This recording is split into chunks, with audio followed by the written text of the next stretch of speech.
It's going to be one of the most important days in the history of Bristol International. At the moment, it's a big secret shared by just 2 people, and they're about as excited as you can get. It's spine-chilling in terms of its excitement. I think it's absolutely fantastic news. And I suppose to some extent it's a pinnacle, and I'm just so excited for everybody. I just cannot wait for it to be out in the open and for us to get on with the really hard work. And we've joined a new division of airports, the top division. I'm very, very proud of this airport, and I'm very proud of the people who work here. And to some extent, I think it's therefore a prize for them.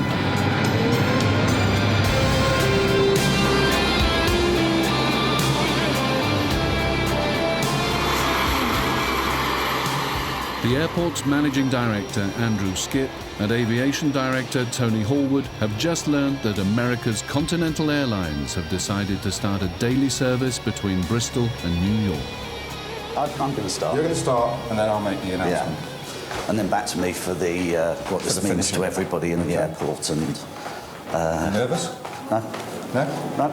I must admit, this is the most exciting occasion I think I've ever had in my whole travel career. It's a successful outcome to months of meetings and presentations involving a number of American airlines, trying to convince them that a regular service between the 2 cities would be feasible. The airport's senior managers and their support staff are going to be the first to be let into the secret the 2 men have been closely guarding for the past 24 hours, and Continental's senior managers have joined them. How are you? The shower was great. I did tell you, didn't I? You've seen the signs here. This day is going to be memorable, and as far as we're concerned, we are actually overjoyed that the real senior guys from Continental are here with us today to allow Bristol International to have its first daily transatlantic service to New York, commencing 20 May 2005. That's the day that will be indelibly written on everybody's mind at this airport. Except Americans who are 0520. You've not been in here yet? I certainly rave about it. The decision is the biggest that we've ever had. A lot of people here.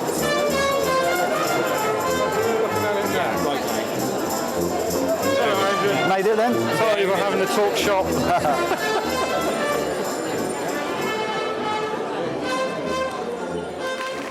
Next stop, the check-in hall, where as many of the airport staff as possible have been gathered together to hear the announcement.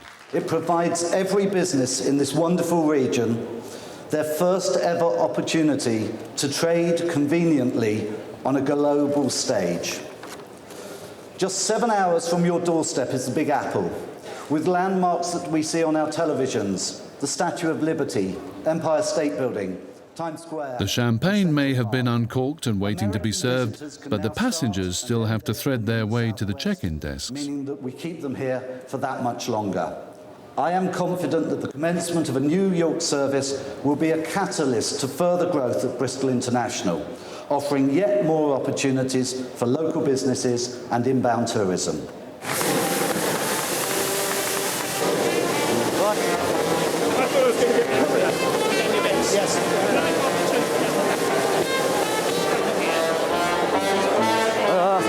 I don't know which way to go down. And for Tony Hallwood, it's all proved an emotional experience.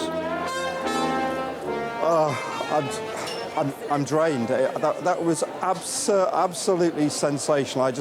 Words can't actually describe what that was all about. It just really kind of knocked me for 6. I'm not normally speechless, as my guys know, but the emotion, the passion, that everybody out there just kind of was right behind us. I really do feel that, you know, we're onto something really big here. We're going to make it a great success for everybody in the Bristol and the region. I really can't say any more than that. I'm just lost for words. I just totally and utterly lost for words. That will live forevermore in my travel career. Nothing can better that. And now we just look forward to the 20th of May next year when the first Continental aircraft lands here at Bristol International. And we'll be doing some celebrating then, that's for sure. Did she? In the First Choice Airways crew room, Tracy Grindrod and her colleagues are preparing to sell their charity calendars. if they'd like to make a £2 donation, they can have one of our charity calendars that we got the children to help us make. And we'll probably stay over there for a couple of hours. Check-in's open for about 3 hours. We'll stay and just do the Zakynthos flight today. When we did it the other day, we did 3 flights, and we were over there for a couple of hours. And last time we had a really, really good response, didn't we? It's, you know, it's really not very much money to donate for such a lovely little thing anyway, and, you know, half of it goes straight to the campaign. So it's very good. Though you have to have your tissues at the ready. Generally, when you approach a passenger, they will know of somebody either close to them, their partner, their family, friends. And last time I had a very nice gentleman who made me cry. He was just so lovely. His wife had breast cancer. She's in remission at the moment. He bought a calendar, then he bought a ribbon, and he stood and watched us for an hour. Then he called me across and then put £10 in the pot for us and said, well done, keep up the work. And I was just like, oh dear, oh dear. Had to walk away. Oh, it tastes disgusting. We're going to go to do check-in and sell the calendars.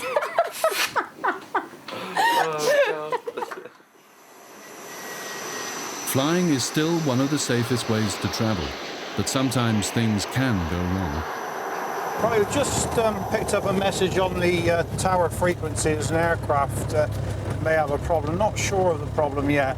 All I know is the fire section have just responded, have been called out to the standby positions.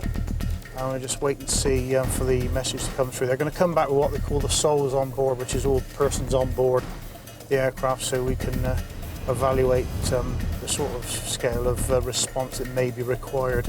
Well, it's probably about 12 miles away at the moment, and there are 2 persons on board. I say again, 2 persons on board. Tower, this is Ranger entering at Golf 1 for the inspection. Roger. Just like to make sure that everything's okay with the runway, the surface states remain the same. Obviously, that'll have an effect on the landing if there's any problems. There is always an outside possibility that there may be a loose object or something like that on the aircraft. And it's our duty to make sure the runway's safe. Runway 27, threshold QFE is 992 millibars for a flyby for tower inspection. Right, what we've just heard on the radio is the aircraft is going to do a flyby the tower. Initially, it sounds like an undercarriage problem. So it's going to fly by the tower, visual inspection, obviously, to make sure that the undercarriage is down or whatever looks good, and then continue round into the circuit to land. That's the usual procedure anyway. Obviously, these fire vehicles are placed at a strategic point for the, obviously, what we call the standby. Currently, at the moment, it's on what they call a local standby, which is an aircraft may have a problem that requires attention, and they will already get in position well in advance of the aircraft's landing. If it's likely that there is a problem with it that's likely to make landing difficult or endanger the aircraft in any way, they will upgrade the incident to what they class as a full emergency. The aircraft may continue to hold to use up fuel that it's got on board and get everybody a chance to get in position. The aircraft, a single-engine trainer, flies just above the runway so the control tower and emergency teams can get a good look at the suspect undercarriage. What's going to happen? The aircraft has already gone by. We seem pretty satisfied down here that everything appears okay. It sounds like he was... Stand by a second. And we'll keep you advised as to what's going on after that, but hopefully it'll be one more flyby, and then he'll be landing from the on the next approach after that. It's the undercarriage in general which is actually causing the pilot's concern. Understood, thanks. 5-2. He said when he took off, the actual undercarriage lights remained green, which suggested that the undercarriage was still in the down lock position.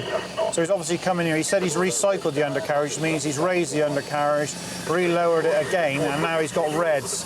Although the undercarriage visually appears to be fine. So it could well be, just like I said, a micro switch that's causing the problem. After the second flyby, the problem is unresolved. The incident is upgraded and the fire crews close in on the runway. The aircraft finally makes its landing approach, with the pilot slowing to almost stalling speed to get the plane onto the runway as gently as possible.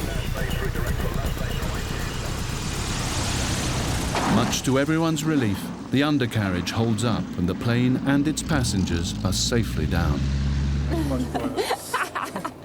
Armed with their balloons, calendars and plenty of determination, Tracy and her colleagues are setting up shop in the check-in hall, and the first customers aren't far away. For a £2 donation, we will let you have one of our very pretty calendars. What we've done is we've got the children on board the aircraft to draw pictures. Yes. Let me have a look now. Oh. I'm just looking for... Isn't that lovely? Oh, look at them. We got the children on board our aircraft to draw them. We had a little competition and we got 1,200 entries. Oh, sweet.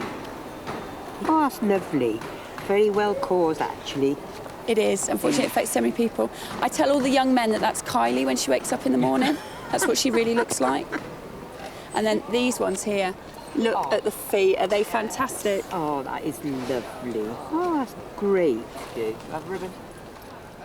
Cash is soon rattling into the collection tins as passengers arrive for their flights.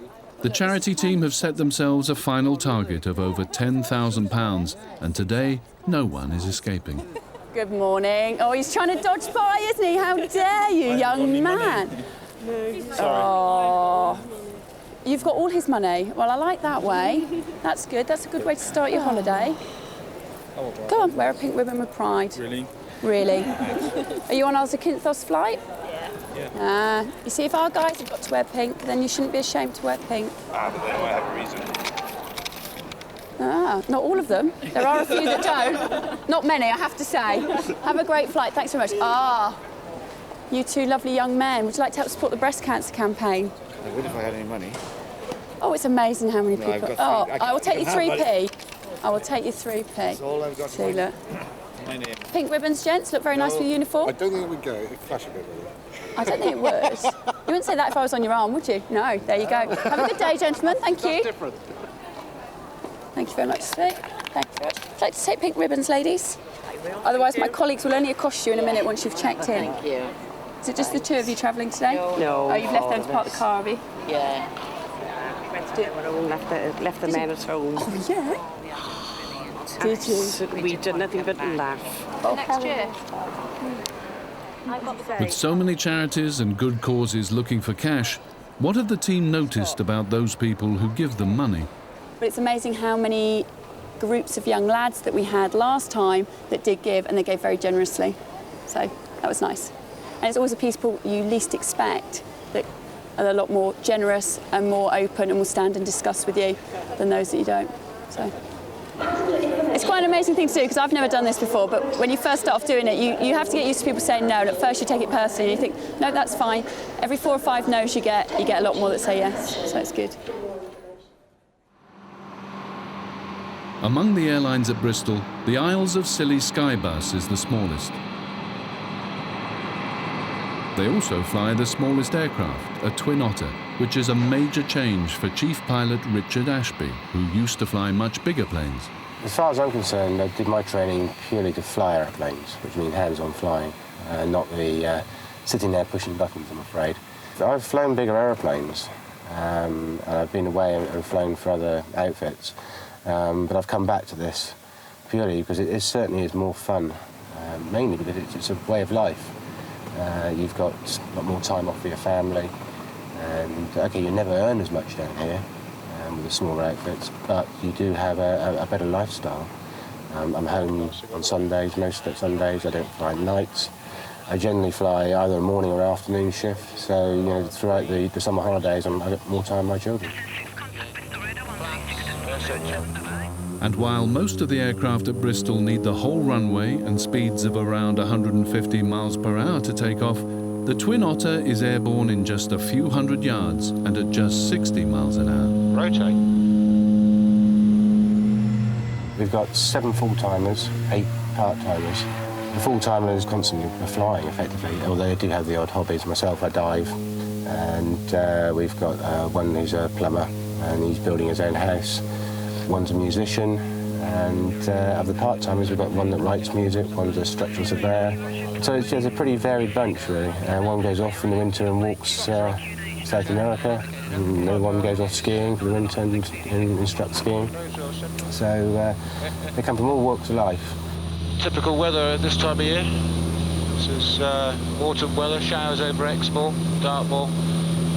generally picking up as the day goes on, then dying off in the evenings. We do our best to keep it as smooth as possible, avoid as much as possible as well. We do have modern weather radar as well to help us avoid most of the big stuff, which is the same as big jets do. Next, 401. The flight from Bristol to St Mary's on the Isles of Scilly takes just over an hour. The aircraft isn't pressurised and flies at just a few thousand feet. Because we fly mainly out of controlled airspace, we can tend to wander around the clouds or to avoid the worst of it as well. So we're heading down now towards Newquay, just over Exmoor at present. We'll probably hit the coast just to the north of Newquay, around Padstow area, and then we'll probably drop down to around about 2,000 feet and have a lovely scenic trip all along the north coast. It's one of the perks of the job, I'm afraid. One of the disadvantages, though, is not being able to climb above any nasty weather. Might go away with it. Just be underneath. And right now, there's a big thunderstorm dead ahead. Yeah, what we're doing is we're using the weather radar to avoid the worst of the storm, because we can't go round it, it's just too big. So we're actually tracking through on the weather radar, just avoiding the worst bits. Probably get the odd bump or two as we go through round the sides of it, but we avoid anything that's got red in it, basically. Yellow would give us a little bit of turbulence, or quite a bit of turbulence, and possibly heavy precipitation. Green would give us just sort of light, moderate turbulence, and green or light sort of precipitation. Thunderstorms we avoid like the plague. They can be very dangerous, especially to an aircraft this size. You get severe turbulence, can get severe icing, and lightning within the storm. Obviously, if lightning strikes the aeroplane, generally doesn't do too much damage. It knocks out the compass systems and will leave a little hole on entry and on exit sometimes as well. But it's very, very rough in there. Pick up a lot of ice, and it's very uncomfortable. Morgan 7401. 7401, Morgan, pass message. Yeah, you happy for us to pass through your stub at 1,000 feet? Richard Ashby and his first officer have guided the Twin Otter through and then below the worst of the thunderstorm. Their position now reveals another reason why both he and his colleagues love to fly this route to and from the islands. The Skybus is down to just 1,500 feet and flying along the dramatic coastline of North Cornwall. The crew have left behind a high-tech international airport and are about to land on the edge of a cliff, up a hill, and in just 600 yards. You need your wits about you all the time. It's one of those airports where, because you're landing uphill all the time, no matter which runway you land on, you can get quite severe turbulence on some of the approaches, downdrafts, the crosswinds can be quite challenging. And then when you've got the winds from a certain direction, it rolls over the buildings or it rolls up cliffs, which then cause different problems. But you get to know it as the more you work sort of for the company, you get to know your approaches and what to do, whether to fly the approach a bit higher or a bit lower, just to avoid those problems. I think hand on heart, I can say it's one of those jobs that I enjoy going to work, and I don't think many people can say that. It's a great lifestyle, living in one of the best parts of the country, and doing a job that I want to do. A textbook landing. I have control. After's when you get a moment, please. After a successful morning's collection, Tracy and her first-choice colleagues have just one unsold calendar left. Now, though, there's an even tougher task ahead. We are going to be signing 1,200 letters. Yep. What we're doing is we're sending a thank you letter to every child that drew a picture to say thank you very much. Unfortunately, it didn't make the calendar, but it is up on our crew room wall, and it makes us all smile. Thanks again, and hope to see them very soon on a First Choice Airways flight. We just think it's nice to be appreciated. The kids have put a lot of work in. It's going to take us, a good hour or so to do it, but for a child to receive a letter in the post is just such a great thing, and an official kind of letter. It's a nice feeling for a child, and it's also the wow factor. And because we care, they've taken all that time for charity to do that for us. But we're saying thank you. Oh, this is what it's like to be famous, Rob. Yeah. It's been far more successful than what we hoped. We've sold over 4,000 calendars in a week. It's just amazing. And hopefully we'll be out of stock by the end of this week. And that's 10,000 calendars sold for £15,000 for breast cancer. Excellent. And we're going to seriously have a good night out when we're in Orlando to have a few beers, because it's myself, Rob and Jason, another member of the charity committee. We're all going to Orlando on holiday, and we're going to have a few serious beers to celebrate. And I think I've got to buy one for my partner as well, because he's put up with me doing all this on my days off and not doing the housework. Best excuse I've ever had.